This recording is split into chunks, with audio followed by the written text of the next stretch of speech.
What is good, YouTube? We back with another reaction. I'm about to react to the murder at White House Farm.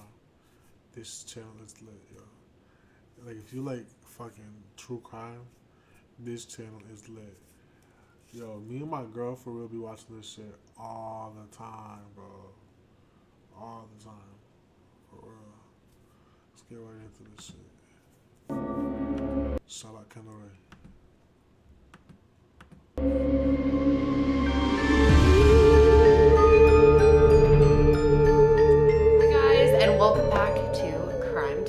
This is the fourth Crimetober video that I have done, so be sure to check out the other three. I will link them in the description box. Today we have a very dark murder. Multiple murders of a family. And honestly, I feel like this case needs to be talked about more because first of all, it's very interesting and it's still debated on to this day, but a lot of Americans really don't know about this case or haven't even heard of it. And it's really popular with our friends across the pond. Yes, another UK case today. You guys definitely have some creepy things happening over there. And honestly, I feel pretty cool saying this, but HBO Max is sponsoring today's video and they asked me to look into this case, which is the case of the White House Farm murders. I'm so glad they asked me to do this because I had never heard of it either, being American. And after researching it, I think it is so interesting and I think their series on it is gonna be amazing. Like I said, this case is heavily debated, especially the evidence in the case and the handling of the case. So the series is gonna take an in-depth look into those things. This is one of those cases that seems obvious at first, but the more you think about it and the more you find out, you start to question things. So it's gonna be one of those series that is just highly addictive and bingeable. And what's really cool is a podcast is actually being produced in addition to the series that goes even more in depth, and it has an interview from the real life father from the case. Also, you might recognize a few of the cast members in the series from Game of Thrones, which is pretty cool. So if you don't have HBO Max, you can click the link in my description box to download. If you can hear that rain, I'm so sorry. This shit is so loud. Download it, and once you download it, you can watch the murders at White House Farm if this case intrigues you more, because I think it will. After watching my video, I think you're gonna want to check the series out for sure. Also, it's HBO, guys. Need I say more? Everything that they make is incredible. So again, check it out at the link below, and let's go ahead and get into this case. Okay, so this case takes place in Essex, England in 1985. The family that we're going to be talking about today is the Bamber family. So the parents in this case are June and Neville Bamber. June and Neville got married in 1949 in a Christian church. They were both very religious, especially June. June was really religious. Neville was described as a very strong, manly type of man, and he was known as really easygoing, nice, down to earth, pretty good person overall, and he was very well respected in the community. Mr. and Mrs. Bamber were regarded as the squires of the village, very well respected. I can always remember Neville loved a party. June, on the other hand, she was a much quieter person, shy, and the two of them were a perfect pair. She took religion perhaps a bit further than she ought, but that was her life and that's what she felt, and she respected religion and acted by it. So after June and Neville got married, they wanted to have kids, but they quickly realized that they were not able to. So this is when they decided to adopt, and they actually adopted two kids, a boy and a girl. And they were both really young when they were adopted, and they were not biologically related. They were very excited to have kids, and they named them Sheila and Jeremy. When they first had their kids, they lived in a pretty small house, and they decided eventually to upgrade so that they would have a little bit more space. So this is when they moved into a house that June's father had previously owned, and it was a pretty big house. It was on over 300 acres of land. It was a very classic looking red brick house with, you know, white trim, that typical farmhouse look. And in the area, this was known I love farmhouses, like brick houses. They're so beautiful. Known as White House Farm. The family owned a company called OC Road Campsites, and I think this still exists today. I tried looking it up and it looks like you can still camp there. I'm not sure if they still own it, but I thought that was interesting. Now, June and Neville wanted the absolute best for Sheila and Jeremy. Growing up, they sent Sheila to a bunch of different private schools, making sure she got the best education possible. And then after high school, she actually went to secretarial school to become a secretary, which I didn't know you could go to school for that. Is that still a thing? Let me know. Now, Jeremy also attended private school, but eventually he was having a lot of behavioral issues. He was just kind of a little shit. He was always getting into trouble and he really wasn't well liked by many people, didn't have many friends, and he was a big prankster in his family. Like even his own family kind of didn't like him because of this. For example, one of the things he really loved to do to his own mother, because she was terrified of rats, was to put a bunch of baby rats into his pocket and then force her to stick her hand in and not let her take it out. And she would be like touching all these baby rats and it would freak her out. And then he would also ride his bike around her in circles so fast, and I guess Boy, how you gonna do that to your own mother? Boy, what? yo, what? this would really freak her out and bother her as well. So eventually they decided he kind of needed to be like whipped in shape a little bit, and they sent him off to boarding school. But this was really upsetting to Jeremy. He really did not have a good experience at boarding school, and he felt like he was bullied and mistreated by teachers even. Like I said, he just wasn't good at making friends. Actually told a few of his friends in confidence that he was an adopted child, and children can be very cruel. And they made fun of it, and he was known as the bastard, apparently. Not only that, he was feeling pretty abandoned by his parents, you know, being sent off to boarding school. And this is after he was already adopted, so I think he felt a little unwanted and not sure of where he belonged and just kind of floating in the world. And so he was very angry about that. Not only was there serious bullying against him at the school, but there's also reports that he could have been sexually assaulted while at school. So that's just terrible, and we have no way to even determine if that's true or not, but chances are. I mean, a lot of sketchy things happen at these boarding schools, but eventually Jeremy made it through and he decided to go forward into college. And after he was done with college in 1982, he came back and lived at his parents' house again. And he was pretty set up when he came back home because his daddy actually bought him a nice little cottage. And it was just right down the road from White House Farm. So he was close to his family, and they also gave him a car. And because they gave him all of these things, it was agreed upon that he would be working at the family farm or for their company, the OC Roadside Campsites. And not only were they generous in hooking up his whole life, they actually gave him 8% of that campsite business. So needless to say, Jeremy had it pretty good. He was pretty spoiled. And from the outside looking in, this family looked like the perfect family. Perfect kids, perfect house, Christians, you know, owners of this company, they're well off.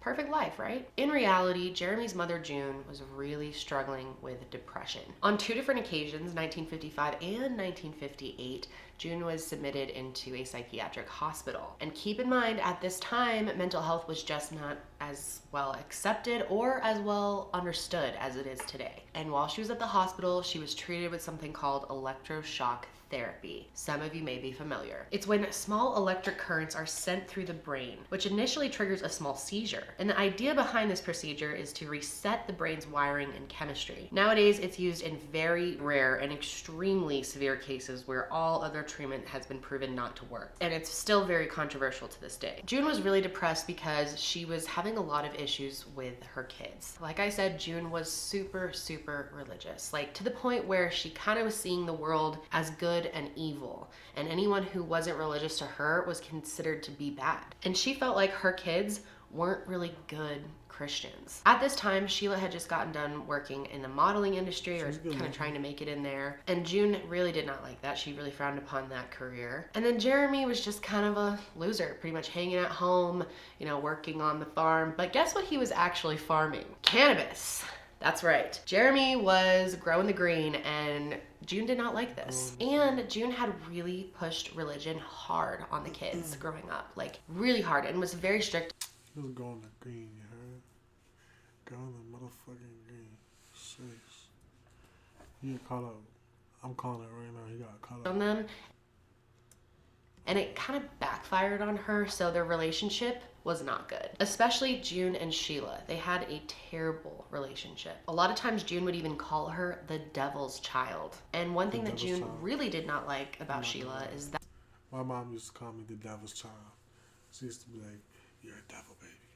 You're a devil baby." I used to be a devil baby. Yo, that's a whole different story. She had gotten pregnant when she was 17 before That she would was be married. And June decided that it would be best for their reputations if Sheila got an abortion, which she was normally completely against publicly, so they had to keep this a secret. And that was a big turning point for Sheila and June. I mean, Sheila just never trusted June again after that, and vice versa. So then in May of 1977, Sheila actually married the guy who she had originally gotten pregnant with. His name was Colin. And they decided that they wanted to start a family as soon as they got married. It took them several tries, but eventually they got pregnant with twin boys, and they named them Daniel and Nicholas. However, only 5 months after the babies were born, Sheila found out that Colin had a side hoe that he'd been secretly hooking up with the entire marriage. So that ended, and it did not end well. Over time, Sheila became very, very depressed. So in 1983, she went to the same doctor that treated her mother. His name was Dr. Hugh Ferguson.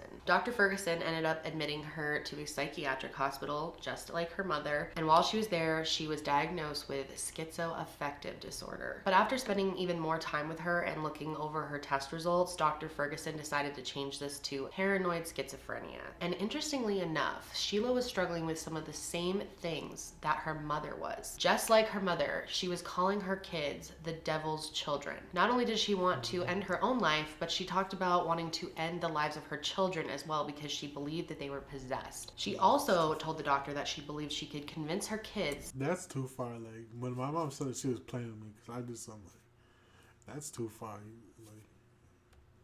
I'm not gonna bring a child in To kill other kids. So pretty scary stuff here, but eventually Dr. Ferguson cleared her. She was released from the hospital in September of 1983. She was put on an antipsychotic drug, and she did continue to see Dr. Ferguson on a regular basis. However, eventually she suffered another psychotic episode and ended up back in the same mental hospital. She was there for about a month before they decided she was good again, and they discharged her. But this time, because Sheila was struggling so much with her mental health, they decided to remove her kids. Yo, mental health is not a joke. Like, that shit is not a joke. Like, for real. Like, if you really, like, people need to take that shit more serious. From her, which you think would have been done as soon as she mentioned that they were the devil's children and she was going to convince them to kill other kids, but eventually they did decide to have them go stay with their dad. So on August 4th, 1985, Sheila decided that she was going to take her sons and go visit her parents and Jeremy back at the farm. The kids were super excited to see their grandparents, and Sheila was excited to see her parents and Jeremy. Even though there was a little tension with her mom, they were trying to work through it at this point. And according to the family housekeeper, when Sheila arrived, nothing seemed out of the ordinary with her or the boys. Everyone seemed happy and excited to be there. And then 2 days later, on August 6th, they all went over to the house to have a family dinner. So this is Jeremy, Sheila, the 2 boys, and Neville and June. And at some point during the dinner, Neville and June suggested to Sheila that she put the boys into daytime foster care. And I've been super confused about this. I cannot figure it out. I'm not sure if this was actual foster care, like only in the daytime, or was this daycare, like daytime care? I'm not sure what exactly that meant, but it seems to have upset Sheila a little bit. Jeremy said Sheila thought it was kind of offensive and weird and wasn't really into it. So that makes me think that maybe it was some type of actual foster care, that she'd be giving up control of them during the day or something like that. Maybe they didn't think she could care for their needs during the day. I'm not sure. I'm really not sure. But all you really need to know is that Jeremy thought that Sheila was a little upset by this. After dinner around 9:30 p.m., Jeremy went back to his little cottage down the road, and around that same time, the farm secretary called Neville and talked to him for a little bit. And I'm not sure why she was calling this late, but they talked. Now, according to the secretary, whose name is Barbara, she thought that Neville was a little preoccupied and just seemed a little agitated and off when she talked to him. And she also said that it sounded like there could have been an argument happening in the house. At one point, Neville just ended up suddenly hanging up on Barbara. And she thought this was really weird because this was super unlike him. He was not the type to get flustered like that or just hang up on people. He was very, very polite. So she automatically thought something was off. Then about 30 minutes later, June's sister Pamela called her and they talked for a little bit. Even Sheila had hopped on the phone and talked to her for a little bit. And according to Pamela, Sheila was acting a little bit off as well. But in the early hours of the next morning, August 7th, at about 3:30 a.m., Jeremy got a call from his father Neville that his sister had gone berserk with a gun. And according to Jeremy, after a few minutes on the call, it just cut out. So Jeremy decided to call the police, but instead of calling emergency dispatch, he called the non-emergency number, just the police department. Hi, my name's Jeremy Bamber from Goldhanger. You've got to help me.